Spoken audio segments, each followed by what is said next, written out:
தமிழக வெற்றிக் கழகத்தில் 19 மாவட்டங்களுக்கு முதற்கட்டமாக நடந்த 24ஆம் தேதி கட்சியின் தலைவர் விஜய் மாவட்ட செயலாளர்களை அறிவித்தார்.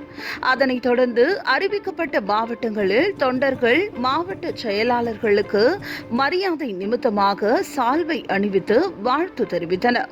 அதேபோல் மாவட்ட செயலாளர்கள் தங்கள் பகுதியில் உள்ள முக்கிய அரசியல் தலைவர்களின் சிலைகளுக்கு மாலை அணிவித்து மரியாதை செலுத்தி வருகின்றனர். இந்நிலையில் ராணிப்பேட்டை கிழக்கு மாவட்ட செயலாளர் காந்திராஜன் அரக்கோணம், ஷோலிங்கர், நெமிலி உள்ளிட்ட பகுதிகளில் அரசியல் தலைவர்களின் சிலைக்கு மாலை அணிவித்து மரியாதை செய்தார்.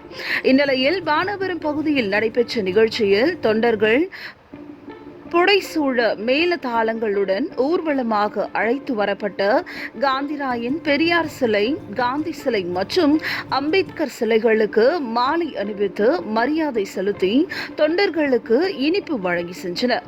முன்னதாக அரசு ஆண்கள் மேல்நிலைப் பள்ளி அருகே பொதுமக்களுக்கு அன்னதானம் வழங்கினார்கள்.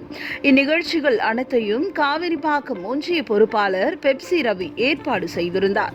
இந்நிகழ்ச்சியில் மாவட்ட, ஒன்றிய, நகர கிளைக்கழக பொறுப்பாளர்கள், மகளிர் அணியில் சுமார் 100க்கும் மேற்பட்டோர் கலந்து கொண்டு தளபதி வாழ்க, தளபதி வாழ்க, தமிழக வெற்றிக் கழகம் வாழ்க, நாளை முதல் விஜய் வாழ்க வாழ்க என கோஷங்களை எழுப்பி உற்சாகமடைந்தனர்.